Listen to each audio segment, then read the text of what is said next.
जय हिंद दोस्तों, आप सबों को मैं अपने YouTube चैनल पे स्वागत करता हूं। तो चलिए आप सभी स्टूडेंट लाइव सेशन के साथ जुड़ जाइएगा। और आज महामैराथन होगा आप लोगों का।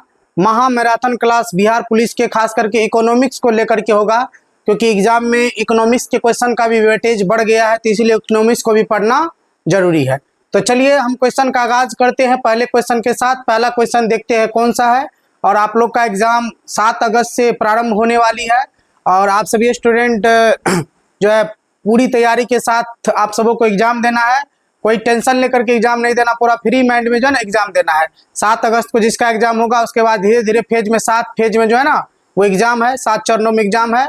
तो आप सभी स्टूडेंट जो है अच्छे से जितना पढ़ाया गया उसको तैयारी कर लीजिए, वहीं से एग्जाम में क्वेश्चन आता है। समझिए ना, कुछ कुछ क्वेश्चन ऐसा आता है जो नहीं बनता है, तो जो आपसे नहीं बनेगा वो किसी से नहीं बनेगा, ये भी ध्यान में याद रखिएगा। कुछ कुछ नया क्वेश्चन क्रिएट किया जाता है, तो ज़्यादातर प्रीवियस ईयर को ध्यान दीजिएगा। प्रीवियस ईयर से क्वेश्चन रहता है और उसी क्वेश्चन सबको जो है ना अब हम आप लोगों को एनसीईआरटी का खास करके ज़्यादा क्वेश्चन करवा रहे हैं। तो आज इकोनॉमिक्स का क्वेश्चन है। चलिए पहले क्वेश्चन के आगाज करने से पहले आज का मोटिवेशनल क्या है उसको देख लेते हैं और उसके बाद हम आगे बढ़ेंगे। चलिए आज का मोटिवेशनल जो है उसको हम लोग देख लेते हैं। आज का मोटिवेशनल जो है ना इसको पहले हम लोग देखते हैं, उसके बाद जो है ना हम क्लास को प्रारंभ कर देंगे।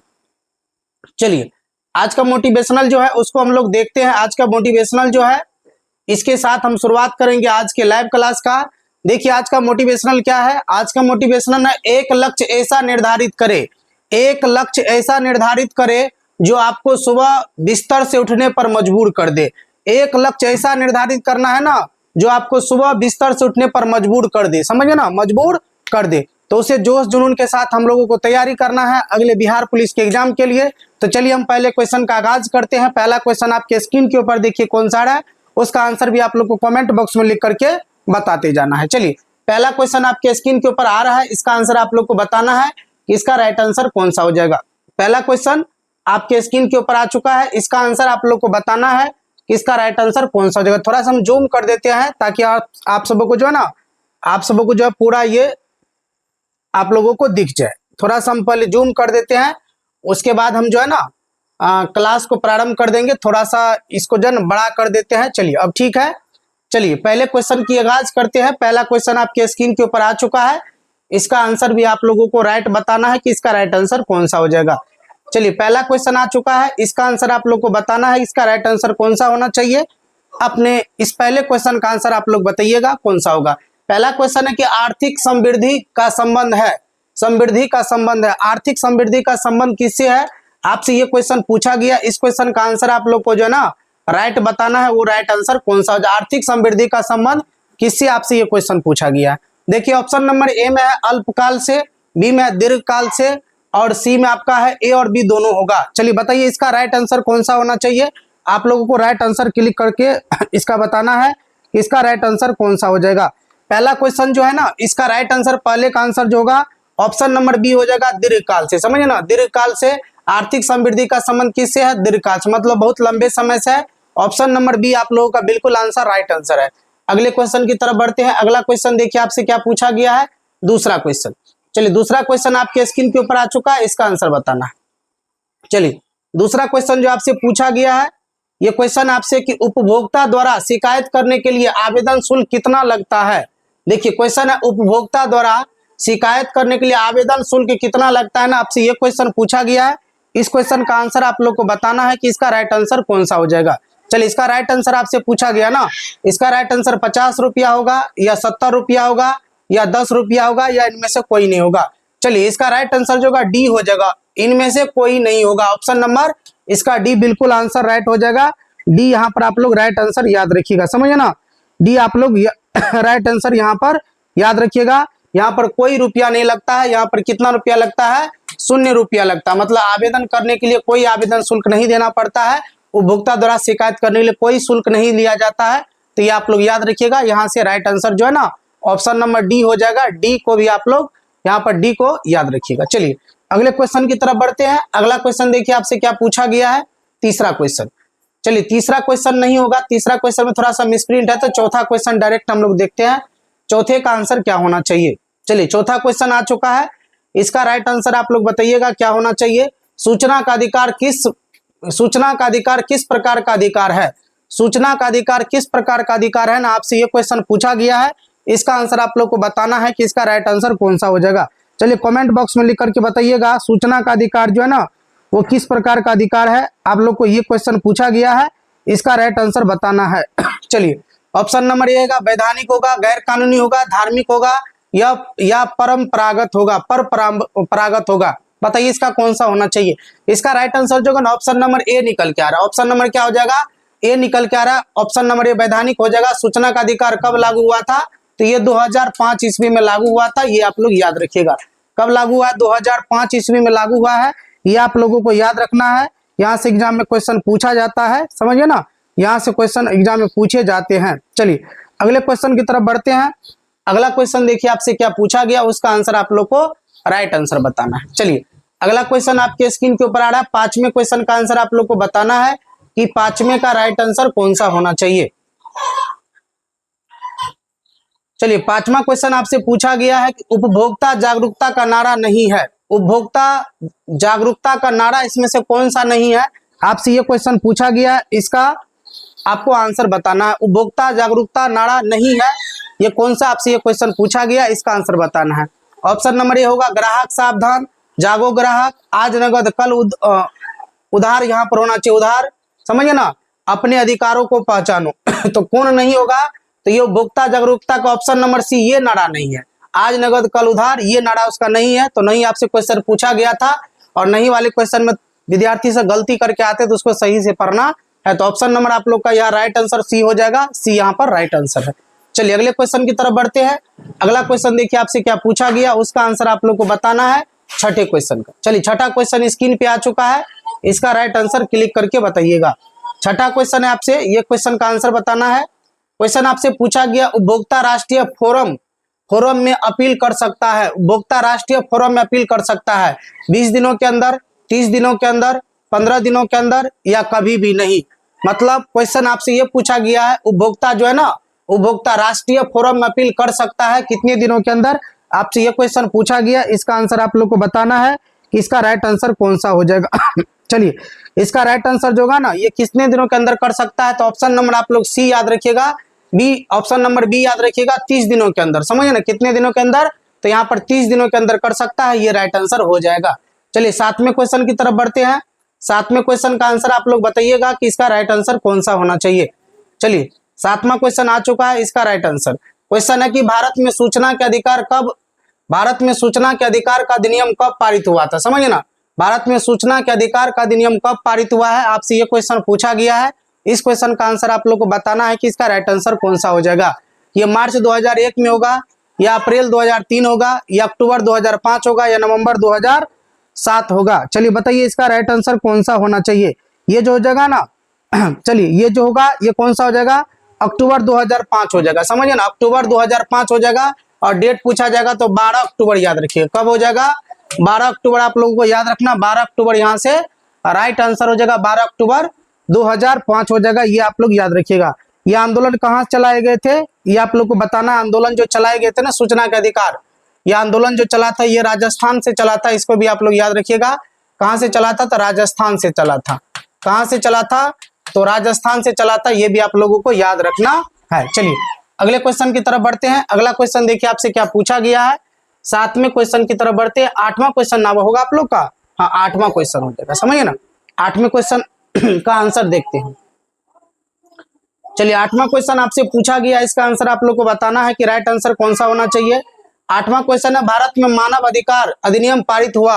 भारत में मानव अधिकार अधिनियम पारित हुआ, ये कब पारित हुआ, आपसे ये क्वेश्चन पूछा गया। इसका आंसर आप लोग को बताना है कि इसका राइट आंसर कौन सा होना चाहिए। समझिए ना, इसका राइट आंसर आपसे पूछा गया है, इसका राइट आंसर कौन सा होना चाहिए, आप लोग को ये राइट आंसर बताना है क्लिक करके कि कौन सा राइट आंसर होगा। ये ऑप्शन नंबर ए 1981 होगा, या 1991 होगा, या 1993 होगा, या 1955 होगा। चलिए बताइए इसका राइट आंसर कौन सा होना चाहिए। ये जो होगा ना कब पारित हुआ था, या मानवाधिकार अधिनियम, तो ये आपको बताना है। ये जो होगा राइट आंसर इसका 1993 हो जाएगा। ऑप्शन नंबर सी सही है। भारत में मानवाधिकार अधिनियम कब पारित हुआ था, 1993 में पारित हुआ था। अगले क्वेश्चन की तरफ बढ़ते हैं। 9वां क्वेश्चन का आंसर आप लोग को बताना है कि राइट आंसर कौन सा हो जाएगा। चलिए नवा क्वेश्चन आपके स्क्रीन के ऊपर आ चुका है, इसका राइट आंसर बताइएगा। नवा क्वेश्चन जो आपसे पूछा गया है इसका राइट आंसर क्या होना चाहिए। क्वेश्चन है कि उपभोक्ता आंदोलन के प्रवर्तक माने जाते हैं। उपभोक्ता आंदोलन के प्रवर्तक कौन माने जाते हैं, आपसे ये क्वेश्चन पूछा गया है। इस क्वेश्चन का आंसर आप लोग को बताना है कि इसका राइट आंसर कौन सा हो जाएगा। चलिए राष्ट्रपति रूजवेल्ट होगा, या प्रोप्राइटर मोहम्मद यूनुस होगा, या रॉल्फ नादर होगा, या डॉक्टर कलाम होगा। बताइए इसका राइट आंसर कौन सा होना चाहिए। इसका राइट आंसर जो होगा ना ये रॉल्फ नादर हो जाएगा, समझिए ना, ये क्या होगा, रॉल्फ नादर होगा, ये आप लोग याद रखिएगा। ऑप्शन नंबर सी आप लोग को आंसर से, उपभोक्ता आंदोलन के प्रवर्तक माने जाते हैं रॉल्फ नादर, समझ गए ना। अमेरिका में ये कब चला था, ये अमेरिका में जो चला था ना ये 1962 में, याद रखिएगा। अमेरिका में 1962 और भारत में जो हुआ था ये 1966 के अंदर। चलिए अगले क्वेश्चन की तरफ बढ़ते हैं। अगला क्वेश्चन देखिए 10वां आपसे क्या पूछा गया है। 10वें क्वेश्चन का आंसर आप लोग बताइएगा, इसका राइट आंसर कौन सा होना चाहिए। चलिए 10वां क्वेश्चन आपसे पूछा गया है कि उपभोक्ताओं के शोषण के मुख्य प्रकार है। उपभोक्ताओं के शोषण के मुख्य प्रकार है, आपसे ये क्वेश्चन पूछा गया है। इसका आंसर आप लोग को बताना है कौन सा हो जाएगा। माप तोल में कमी, मिलावट और भ्रामक प्रचार। तो ये आपका आंसर जो होगा ना ऑप्शन नंबर डी होना चाहिए। ऑप्शन नंबर क्या होना चाहिए, ये जो उपभोक्ता को शोषण करने का मुख्य प्रकार क्या है, तो ये तीनों सही। यहाँ पर माप तोल में कमी है, मिलावट है, भ्रामक प्रचार है, तो तीनों इसका राइट आंसर हो जाएगा। ऑप्शन नंबर डी आप लोग का आंसर यहाँ पर बिल्कुल आंसर सही निकल के आ रहा है। चलिए अगले क्वेश्चन की तरफ बढ़ते हैं। अगले क्वेश्चन का आंसर आप लोग बताइएगा 11वां क्वेश्चन का। चलिए 11वां क्वेश्चन आपसे पूछा गया, इसका राइट आंसर क्या होना चाहिए। 11वां क्वेश्चन आपके स्क्रीन के ऊपर जो आया है कि भारत में वित्तीय वर्ष कहा जाता है। भारत में वित्तीय वर्ष जो है ना कब से कब होगा, आपसे ये क्वेश्चन पूछा गया है। इसका आंसर बताना है। 1 जनवरी से 31 दिसंबर तक होगा, 1 जुलाई से 30 जून तक होगा, या 1 अप्रैल से 31 मार्च होगा, या 1 सितंबर से जो है ना 31 अगस्त तक होगा। ये बताइए कौन सा होना चाहिए, ये आप लोग का आंसर आना चाहिए। ये जो है ऑप्शन नंबर कौन सा हो जाएगा, ये ऑप्शन नंबर सी हो जाएगा। 1 अप्रैल से लेकर के 31 मार्च तक जो है ना ये क्या कहा जाता है, वित्तीय वर्ष कहा जाता है। तो ऑप्शन नंबर सी आप लोग का आंसर सही आ रहा है। चलिए अगले क्वेश्चन की तरफ बढ़ते हैं। अगला क्वेश्चन देखिए आपसे क्या पूछा गया है, उसका आंसर आप लोग को बताना है कि राइट आंसर कौन सा होना चाहिए। चलिए 12वां क्वेश्चन आ चुका है, इसका आंसर बताइए। चलिए 12वें क्वेश्चन का आंसर आप लोग टाइप कीजिएगा, इसका राइट आंसर कौन सा होना चाहिए। क्वेश्चन है प्रत्यक्ष कर के अंतर्गत निम्न में से किसे शामिल किया जाता है। प्रत्यक्ष कर के अंतर्गत निम्न में से किसे शामिल किया जाता है, ये आपसे क्वेश्चन पूछा गया। इसका आंसर आप लोग को बताना है कि इसका राइट आंसर कौन सा हो जाएगा। ऑप्शन नंबर ये होगा आयकर होगा, या उत्पाद कर होगा, या इनमें से कोई नहीं होगा, या बिक्री कर होगा। चलिए बताइए इसका राइट आंसर कौन सा होना चाहिए। आयकर के अंतर्गत कौन आता है, सॉरी क्वेश्चन है प्रत्यक्ष कर के अंतर्गत निम्न में से किसे शामिल किया जाता है, तो ऑप्शन नंबर इसका राइट हो जाएगा, ए हो जाएगा। कौन सा हो जाएगा, आयकर हो जाएगा। ये आप लोग याद रखिएगा, आयकर यहाँ से राइट आंसर है। और याद रखिएगा 3 लाख तक जो है ना कोई भी टैक्स नहीं देना, 3 लाख रुपए तक टैक्स जो है वो नहीं लगेगा। टैक्स जो है आपको वो नहीं लगेगा, ये याद रखिएगा। 3 लाख रुपया तक टैक्स कोई नहीं भरना है, ये आप लोगों को भी याद रखना है। चलिए अगले क्वेश्चन की तरफ बढ़ते हैं। 13वां क्वेश्चन देखिए आपसे क्या क्वेश्चन पूछा गया है। 13वें क्वेश्चन का आंसर बताइएगा। 13वां क्वेश्चन आपके स्क्रीन के ऊपर आ चुका है, इसका राइट आंसर कौन सा होना चाहिए। 13वां क्वेश्चन पूछा गया बिहार के किस जिले का प्रति व्यक्ति आय सर्वाधिक है। बिहार के किस जिले का प्रति व्यक्ति आय सर्वाधिक है, आपसे ये क्वेश्चन पूछा गया। इस क्वेश्चन का आंसर आप लोग को बताना है, इसका राइट आंसर कौन सा होना चाहिए। चलिए बताइए इसका कौन सा हो जाएगा, प्रति व्यक्ति आय सबसे ज्यादा, तो ये शिवहर हो जाएगा, समझे ना, सॉरी शिवहर नहीं होगा, ये पटना हो जाएगा। ऑप्शन नंबर क्या हो जाएगा, पटना हो जाएगा। सबसे अधिक प्रति व्यक्ति आय पटना का है। और सबसे कम यदि पूछा जाए कि सबसे कम किस राज्य का है, सबसे कम यदि पूछा जाए ना तो सबसे कम हो जाएगा किसका, तो ये शिवहर का हो जाएगा। सबसे कम किसका है, शिवहर का है। और प्रति व्यक्ति आय कैसे निकाला जाता है, प्रति व्यक्ति आय की यदि बात की जाए कैसे निकाला जाता है, तो याद रखना आप लोगों को राष्ट्रीय आय में कुल जनसंख्या से भाग देना पड़ता है। राष्ट्रीय आय में कुल जनसंख्या से क्या करना पड़ेगा, कुल जनसंख्या से भाग देना पड़ता है। एग्जाम में कभी कभी ये सीधा फॉर्मूला आ जाता है, समझे ना, तो इसको भी याद रखिएगा। प्रति व्यक्ति आय जो है ना कैसे निकाला जाएगा, तो राष्ट्रीय आय में कुल जनसंख्या से भाग देना पड़ता है, ये आप लोगों को याद रखना है। चलिए अगले क्वेश्चन की तरफ बढ़ते हैं। अगला क्वेश्चन देखिए 14वां आपसे क्या पूछा गया है। चलिए 14 नंबर का क्वेश्चन आपके स्क्रीन के ऊपर आ चुका है, इसका राइट आंसर बताइएगा कि राइट आंसर कौन सा होना चाहिए। चलिए इसका आंसर आप लोग को बताना है कि राइट आंसर कौन सा होगा। दादा भाई नौरोजी ने सर्वप्रथम राष्ट्रीय आय का अनुमान कब लगाया था। दादा भाई नौरोजी ने सबसे पहली बार राष्ट्रीय आय का अनुमान कब लगाया था, आपसे ये क्वेश्चन पूछा गया, इसका आंसर आप लोग को बताना है कि इसका राइट आंसर कौन सा हो जाएगा। चलिए समझिए ना, ये कौन सा हो जाएगा, 1886 होगा, 1968 होगा, 1998 होगा, 1878 होगा। तो इसका राइट आंसर कौन सा हो जाएगा, 1968 ईस्वी याद रखिएगा, 1968 याद रखना है। 1968 में लगाया था अनुमान, ये आप लोगों को याद रखना है, समझे ना।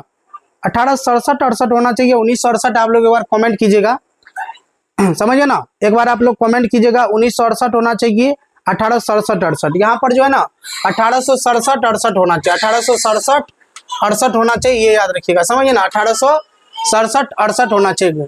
दादा भाई भटोरी जी को वयोवृद्ध पितामह कहा जाता है, वयोवृद्ध पितामह, पितामह के नाम से जाना जाता है, पितामह के नाम से जाना जाता है, या इसी को ग्रैंड ओल्ड मैन याद रखिएगा, grand old man in Indian कहा जाता है, मैन इन इंडियन कहा जाता है, इंडियन। और ये सबसे पहली बार जो है ना, ये कितना बताया था प्रति व्यक्ति है, तो 20 रुपया, बताइए 20 रुपया वार्षिक था, ये याद रखिए 20 रुपया वार्षिक है बताया था, 20 रुपया वार्षिक है बताया था, ये भी आप लोगों को याद रखना है, क्योंकि यहाँ से एग्जाम में क्वेश्चन पूछे जाते हैं, आप लोगों को ये याद रखना है, समझिए ना। Poverty and British rule in India ऐसी का जो है ना पुस्तक है, पॉवर्टी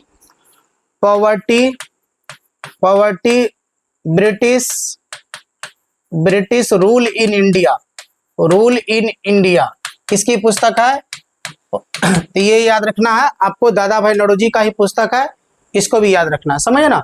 चलिए अगले क्वेश्चन की तरफ बढ़ते हैं। अगला क्वेश्चन देखिए आपसे क्या पूछा गया है, उसका आंसर आप लोग को बताना है 15वें क्वेश्चन का। चलिए 15वां क्वेश्चन आपके स्क्रीन के ऊपर आ चुका है, इसका राइट आंसर बताइएगा कौन सा होना चाहिए। 15वां क्वेश्चन आपसे पूछा गया कि कार्यों के बदले में जो पारिश्रमिक मिलता है उसे कहते हैं, कार्य के बदले में जो पारिश्रमिक मिलता है उसे क्या कहते हैं, व्यय कहते हैं, आय कहते हैं, पूंजी कहते हैं, या इनमें सभी कहते हैं। बताइए इसका राइट आंसर कौन सा होना चाहिए, इसमें क्या कहा जाता है ये आप लोग को बताना है। ये जो होगा ना आंसर, ये क्या कहा जाएगा, आय कहा जाएगा। इसको जो है ना कार्य के बदले जो श्रमिक मिलता है उसको क्या कहेंगे, आय कहेंगे। तो ऑप्शन नंबर बी आप लोग का आंसर सही है। चलिए 16वें क्वेश्चन का आंसर बताइएगा कि 16वां का राइट आंसर कौन सा होना चाहिए। 16वां क्वेश्चन आपसे पूछा गया है, क्वेश्चन है कि छिपी हुई बेरोजगारी तब होती है जब किसी खेत पर काम करने वाले व्यक्तियों की संख्या डैश। छिपी हुई बेरोजगारी तब होती है जब किसी खेत पर काम करने वाले व्यक्तियों की संख्या जो है ना वो डैश होती है। आपसे ये क्वेश्चन पूछा गया है, केवल उतनी होती है जितनी आवश्यक है, आवश्यकता से अधिक होती है, आवश्यकता से कम होती है, या उपरोक्त में से कोई नहीं होगा। देखिए आवश्यकता से अधिक होगा ना तब इस तरह की बेरोजगारी आप लोगों को देखने को मिलेगा। तो ऑप्शन नंबर यहाँ पर बी राइट आंसर निकल के आ रहा है, ऑप्शन नंबर बी यहाँ पर बिल्कुल आंसर सही हो जाएगा। चलिए अगले क्वेश्चन की तरफ बढ़ते हैं। अगला देखिए 16वां क्वेश्चन आपसे हो गया ना, 17वां क्वेश्चन देखिए क्या पूछा गया है। 17वें क्वेश्चन का आंसर आप लोग को बताना है, इसका राइट आंसर क्या होना चाहिए। 17वां क्वेश्चन पूछा गया है, निम्नलिखित में से कौन सी आर्थिक गतिविधि है, निम्नलिखित में से कौन सी आर्थिक गतिविधि है ना, आपसे ये क्वेश्चन पूछा गया है। एक शिक्षक अपने बेटों को पढ़ा रहा है, दोस्तों के बीच कविता पाठ कर रहा है, शिक्षक कक्षा में पढ़ा रहा है, या उपयुक्त सभी हो जाएगा। मतलब आर्थिक गतिविधि है, आपसे ये क्वेश्चन पूछा गया है, इसका आंसर जो होगा कौन सा हो जाएगा। तो ऑप्शन नंबर इसका सी हो जाएगा, शिक्षक कक्षा में पढ़ा रहा है, ऑप्शन नंबर आप लोग का सी यहाँ से राइट आंसर निकल के आ रहा है। चलिए अगले क्वेश्चन की तरफ बढ़ते हैं। अगला देखिए 18वां क्वेश्चन आपसे क्या पूछा गया है, उसका आंसर आप लोग को बताना है कि राइट आंसर कौन सा हो जाएगा। चलिए 18वें क्वेश्चन का आंसर आप लोग बताइएगा। क्वेश्चन आपसे पूछा गया कि गृहिणियों की सेवाएं इसमें शामिल है, गृहिणियों की सेवाएं इसमें शामिल है, राष्ट्रीय है, घरेलू है, पारिवारिक है, या उपरोक्त में से कोई नहीं। गृहिणियों की सेवाएं किसमें शामिल है, आपसे ये क्वेश्चन पूछा गया है, इसका आंसर आप लोग को बताना है, इसका राइट आंसर कौन सा हो जाएगा। इसका जो राइट आंसर जो होगा ना ऑप्शन नंबर डी होगा। गृहिणी की सेवाएं जो है किसी में शामिल नहीं होता, उपयुक्त में से कोई नहीं होगा, ना ही राष्ट्रीय में शामिल होगा, ना ही घरेलू आय में शामिल होगा, ना ही पारिवारिक आय में शामिल होगा। तो इसका आंसर ऑप्शन नंबर डी हो जाएगा, ये याद रखिएगा। चलिए अगले क्वेश्चन की तरफ बढ़ते हैं। 19वां क्वेश्चन देखिए आपसे क्या पूछा गया है, 19वें क्वेश्चन का आंसर आप लोग को बताना है। चलिए 19वां क्वेश्चन आपके स्क्रीन के ऊपर आ चुका है, इसका आंसर बताइएगा। क्वेश्चन पूछा गया मौसमी बेरोजगारी कहाँ पाई जाती है, मौसमी बेरोजगारी कहाँ पाई जाती है, शहरी क्षेत्रों में, ग्रामीण क्षेत्रों में, या दूर दराज के क्षेत्रों में, या ग्रामीण और शहरी दोनों क्षेत्रों में। बताइए मौसमी बेरोजगारी आप लोग को कहाँ मिलेगा, आपसे ये क्वेश्चन पूछा गया, इसका आंसर बताना है, समझिए ना। इसका आंसर बताना है ये कहाँ पर मिलेगा। तो याद रखना ग्रामीण और शहरी दोनों क्षेत्र में मौसमी बेरोजगारी देखने को मिलता है। तो ऑप्शन नंबर यहाँ पर कौन सा हो जाएगा, डी राइट आंसर हो जाएगा, समझिए ना, डी इसका राइट आंसर याद रखिएगा। चलिए अगले क्वेश्चन की तरफ बढ़ते हैं। 20वां क्वेश्चन देखिए आपसे क्या पूछा गया, उसका आंसर बताना है।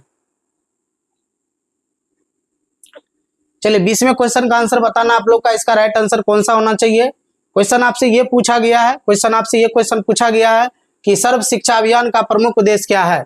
सर्व शिक्षा अभियान का प्रमुख उद्देश्य क्या है, तो ऑप्शन नंबर यहाँ देखिए, महिलाओं को प्रारंभिक शिक्षा प्रदान करना, ग्रामीण गरीबों को प्रारंभिक शिक्षा प्रदान करना, 6 से 14 वर्ष की आयु के सभी बच्चों को निःशुल्क प्रारंभिक शिक्षा प्रदान करना, या शहरी गरीबों को प्रारंभिक शिक्षा प्रदान करना।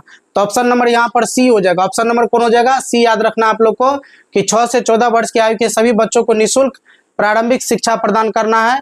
ये जो है ना सर्व शिक्षा अभियान का उद्देश्य है, समझे ना।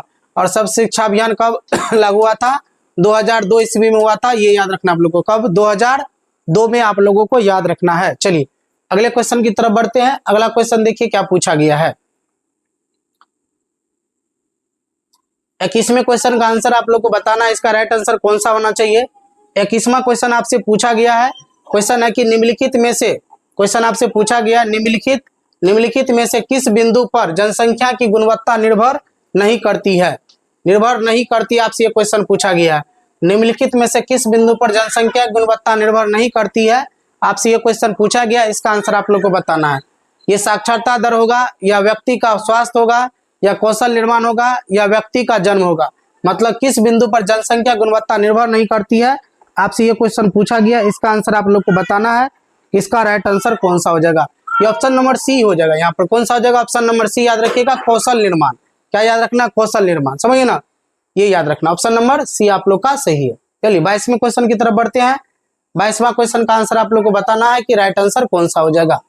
22वें क्वेश्चन आपके स्क्रीन के ऊपर है, इसका आंसर बताइएगा। 22वां क्वेश्चन पूछा गया आपसे कि निम्न में से किस क्षेत्र का विगत के वर्षों में भारतीय जीडीपी, समझिए ना, योगदान बढ़ा है। किस क्षेत्र में बढ़ा है, प्राथमिक क्षेत्र में, सेवा क्षेत्र में, या विनिर्माण क्षेत्र में, या उपयुक्त में से सभी।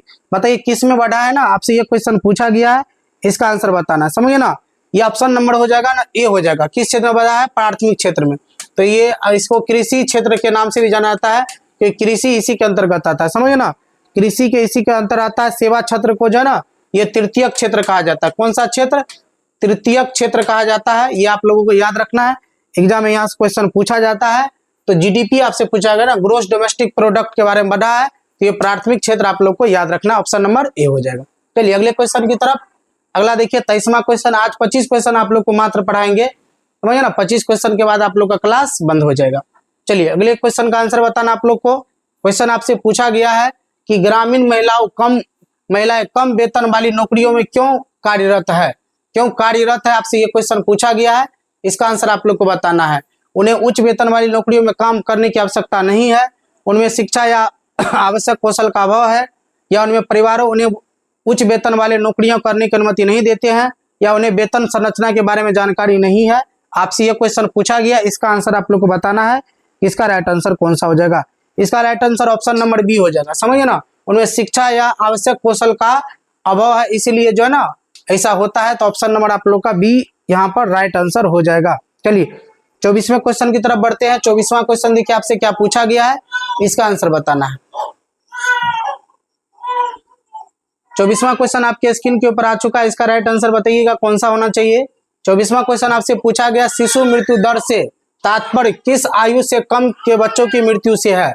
शिशु मृत्यु दर से तात्पर्य किस आयु से कम के बच्चे की मृत्यु से है। तो ऑप्शन नंबर ए होगा, 1 वर्ष, 2 वर्ष, 3 वर्ष, या 4 वर्ष। शिशु मृत्यु दर पूछा गया ना, जिसका राइट आंसर कौन सा हो जाएगा, 1 वर्ष हो जाएगा। कितना होना चाहिए, 1 वर्ष होना चाहिए। ऑप्शन नंबर आप लोग का ए बिल्कुल राइट है। चलिए अगले क्वेश्चन की तरफ बढ़ते हैं। 25वां क्वेश्चन देखिए आपसे क्या पूछा गया, इसका आंसर बताना है। चलिए 25वां क्वेश्चन जो आपसे पूछा गया ना, इसका आंसर बताइएगा। क्वेश्चन आपसे पूछा गया अतिरिक्त जनसंख्या, क्वेश्चन आपसे पूछा गया अतिरिक्त जनसंख्या को अर्थव्यवस्था के लिए बोझ माना जाता है, समझे ना, बोझ माना जाता है, लेकिन वो मानव पूंजी बन सकते हैं यदि निम्नलिखित के रूप में निवेश किया जाए। किस रूप में निवेश किया जाएगा, तो वो जो है ना वो बोझ नहीं बनेगा। आपसे ये क्वेश्चन पूछा गया है। ये शिक्षा और स्वास्थ्य होगा, या अस्पताल और स्कूल होगा, शिक्षा प्रशिक्षण और चिकित्सा देखभाल होगा, या उपरोक्त में से कोई नहीं होगा। बताइए इसका राइट आंसर कौन सा होना चाहिए।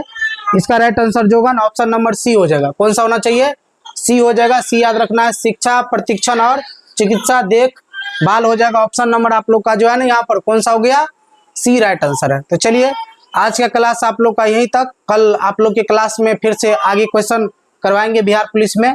और आप लोग का ये जो लाइव क्लास नहीं है, आपको जो ये जो वीडियो आपको मिलेगा ना, स्ट्रीम लाइव के साथ मिलेगा और कंटिन्यू लाइव क्लास कल शाम से आप लोग का होगा जो चलता है।